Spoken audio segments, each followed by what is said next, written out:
Bom dia, boa tarde. Vamos iniciar a nossa aula de História hoje, nesse dia 28/5/2020. Hoje iremos aprender de História, Exploração Infantil, serão 2 aulas, Exploração Infantil e Capitanias Hereditárias.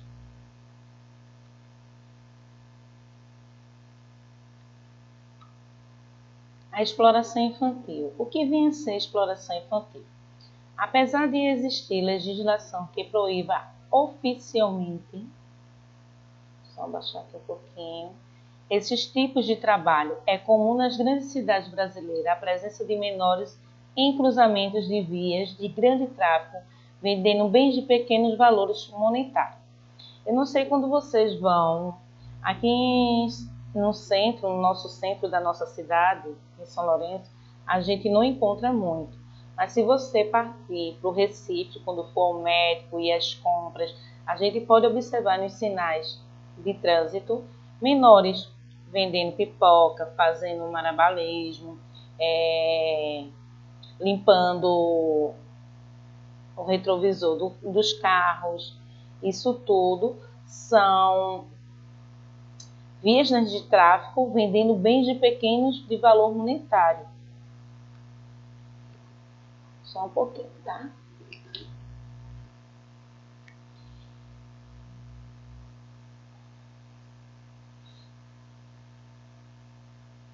Apesar dos pais serem oficialmente responsáveis pelos seus filhos, não é hábito dos juízes puni-los. A ação da justiça aplica-se mais a quem contrata menores, mesmo assim as penas não chegam a ser aplicadas. Outras questões que merecem ser discutida é que leva as pessoas a viverem desta forma, ou seja, o que a sociedade está fazendo para proporcionar condições dignas de vida para todos os cidadãos. Como é realizada a distribuição da renda no país, que em janeiro de 2020 constatou que a população brasileira ultrapassou os 180 milhões de habitantes. Sabemos que há recursos, né?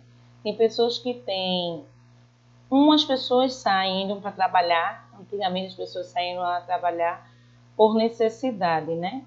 Quem morava em engenho trabalhava cedo, mas hoje a lei do Estatuto da Criança e do Adolescente diz que todas as crianças têm que estar inseridas em escola, né? Que não podem trabalhar antes dos 14 anos.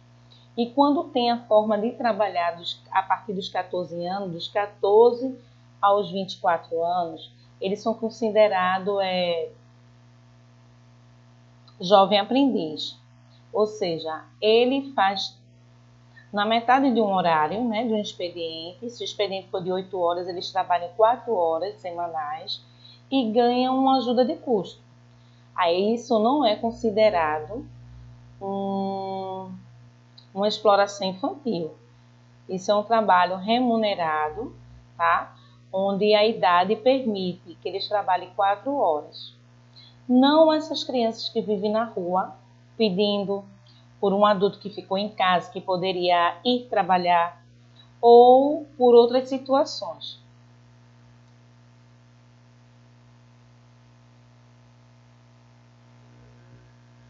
Aqui a gente pode observar, ó, crianças trabalhando carregando tijolos.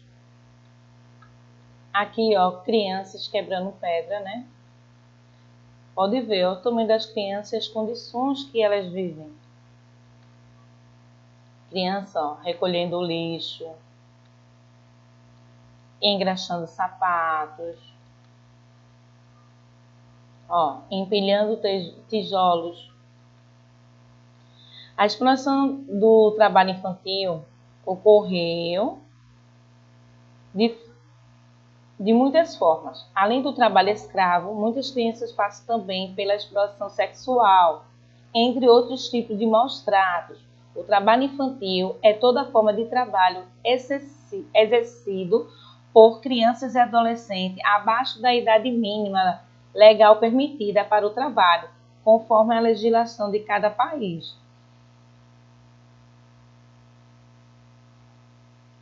O trabalho infantil em geral é proibido por lei, especialmente as formas mais nocivas ou cruéis de trabalho infantil. Não apenas são proibidas, mas também constituem crime. O trabalho infantil é comum em países subdesenvolvidos. Um exemplo de um desses países é o Brasil, em que nas regiões mais pobres esse trabalho é bastante comum. A maioria das vezes ocorre devido à necessidade de ajudar financeiramente a família. E muitas dessas famílias são geralmente de pessoas pobres que possuem muitos filhos e vivem em condições subhumanas.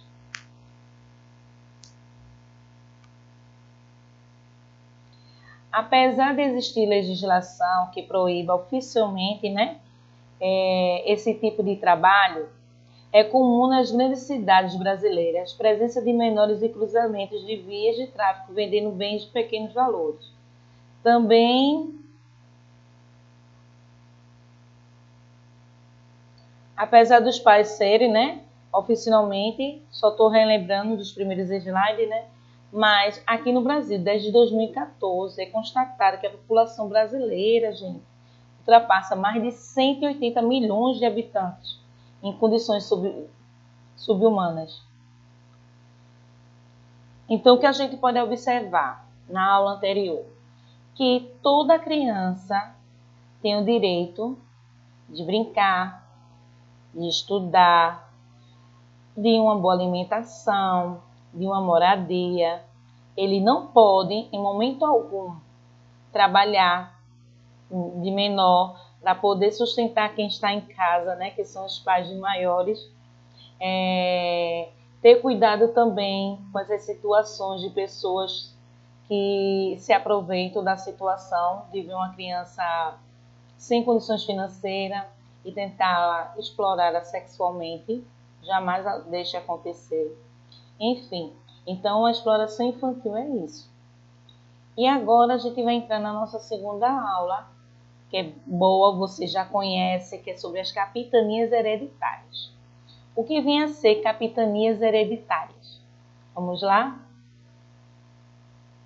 Colonização do Brasil, os primeiros 30 anos. Portugal não tinha um projeto colonial para as terras recém-descobertas e o comércio indígena com as Índias, era mais lucrativas. Os primeiros 30 anos foram marcados, primeiro, pelo extrativismo do pau-brasil, pela expedição frustrada em busca de ouro, pela defesa do território contra os franceses que cobiçaram a terra e o pau-brasil. Olha aí, durante os 30 anos. A Carta Régia de Dom Manuel deu aos cristãos novos, Fernando de Noronha, o contrato de exploração do pau-brasil. No ano de 1532, Martim Afonso de Souza fundou a primeira vila, a de São Vicente. Introduziu a cana-de-açúcar e o gado. Partindo para as Índias, no ano de 1554, deixou a esposa, Ana Pimentel, como procuradora. Ela revogou ordens do marido e permitiu a entrada de colonos no sertão e a ocupação de Piratininga. Aqui a gente pode ver uma imagem da fundação da Vila de São Vicente. E o que fazer para administrar o território colonial? O que eles fizeram, No início da administração colonial, por não dispor de recursos suficientes para investir na colonização, o governo português transferiu a tarefa a particulares. E no ano de 1534, o rei Dom João III ordenou a divisão do território da colônia em grandes porções de terra, ou seja, 15 capitanias ou donatários, e as entregou às pessoas que habitaram ao empreendimentos capitães ou donatários. Nomeados pelo rei, o donatário era a autoridade máxima dentro da capitania, e com sua morte, a administração passava a seus descendentes, daí capitania hereditária. Quando um pai morria, passava para seus herdeiros, ou seja, de pai para filho. Por isso que é chamado capitanias hereditárias, porque passava de pai para filho. Administração portuguesa, as capitanias hereditárias, direitos e deveres do donatário, carta de doação e carta de foral. Aqui a gente pode observar o mapa, ele está marcado, né, em territórios: Maranhão, Ceará, Rio Grande, Itamaracá, Pernambuco, Bahia, Ilhéus, Porto Seguro, Espírito Santo, São Tomé, São Vicente, São Vicente, Santa Amaro, Santana. Então, isso foi o meridiano do Tratado de Tordesilhas. Esse mapa foi dividido por estados. E quais são os direitos e deveres disso? Os direitos eram criar vilas e distribuir terras semárias a quem desejasse e pudesse cultivá-las, ou seja, pessoas que pudessem cuidar daquela terra. Exercer plena autoridade judicial e administrativa e, por meio da chamada Guerra Justa, escravizou, né, os indígenas considerados inimigos, obrigando-os a trabalhar na lavoura e receber a vigência parte, ou seja, 5% dos lucros sobre o comércio do pau-brasil. Os deveres: assegurar ao rei de Portugal 10% dos seus lucros, os produtos da terra, 1/5 dos lucros sobre os metais e a pedra preciosa que fosse encontrada, monopólio da exploração do pau-brasil. Então vamos lá. Esse mapa ficou bem claro, né? Quem eram os donatários das subdivisões do Tratado de Tordesilhas. No Maranhão, João de Barros era o segundo quinhão e Fernando Alves de Andrade é quem tomava conta do Maranhão. No Ceará, Antônio Cardoso de Barros. No Rio Grande do Norte, né? João de Barros e Ares de Cunha. Itamaracá, Pero Lopes de Souza, o quinto quinhão. Pernambuco, Duarte Coelho. Bahia de Todos os Santos, Francisco Pereira Coutinho. Ilhéus, Jorge de Figueiredo Correia. Porto Seguro, Pero de Campos Tourinho. Espírito Santo, Vasco Fernandes Coutinho. São Tomé, Pero de Góes. São Vicente, Martim Afonso de Souza no segundo quinhão. Santa Amaro, Pero Lopes de Souza no primeiro quinhão. E São Vicente e Martim Afonso de Souza no primeiro quinhão. Santana, Pero Lopes de Souza, segundo quinhão. A imagem a gente pode observar, essa parte que está em azul, são as terras pertencentes a Portugal. E a parte, né, que fica em laranja, as terras pertencentes à Espanha.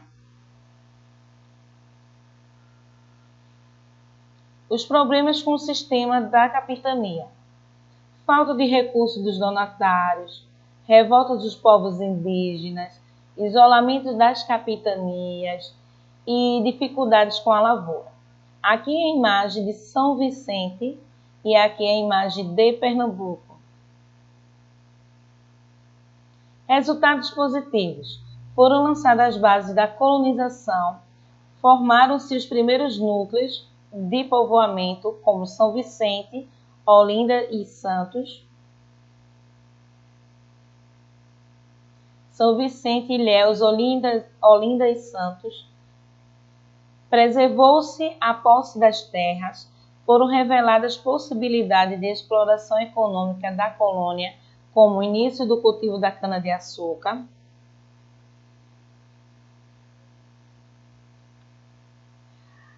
E já a colonização das capitanias hereditárias também ocorreu assim, a rigor trata-se da terceirização da colonização.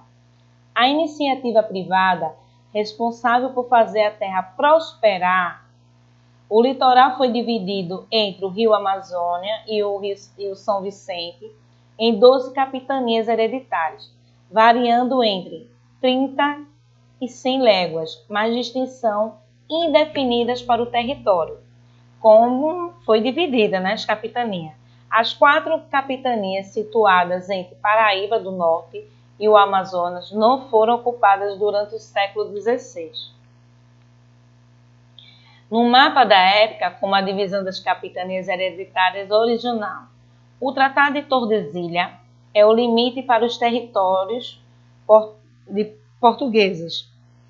Recebido a carta de doação, o donatário devia bancar os custos da viagem e ocupação da terra. Olha aí. Das 8 restantes, apenas Pernambuco e São Vicente conseguiram vencer problemas dos primeiros tempos, tornando-se centros de crescimento populacional e economia relativamente importantes. Cabia ao donatário fazer ocupar a terra e dar lucro para a coroa. O donatário recebia uma sesmaria de 10 léguas de costa e deveria distribuir terras aos cristãos que viessem para a colônia.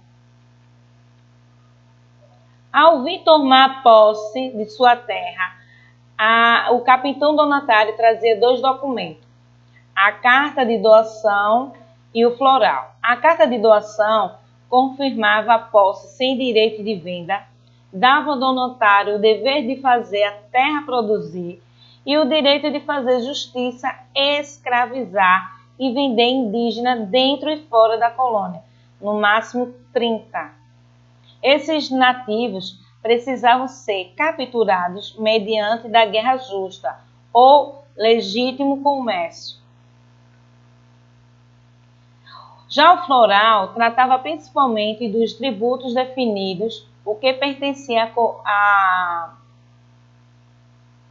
à coroa e ao donatário. Por exemplo, se descobertos metais e pedras preciosas, 20%, o quinto, seria da coroa e ao donatário caberia só 10% dos produtos do solo.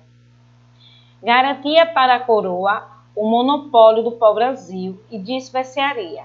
O sistema de capitanias hereditárias misturava características mercantilistas e feudais, ou seja, o floral tratava principalmente dos tributos, na parte de recursos financeiros.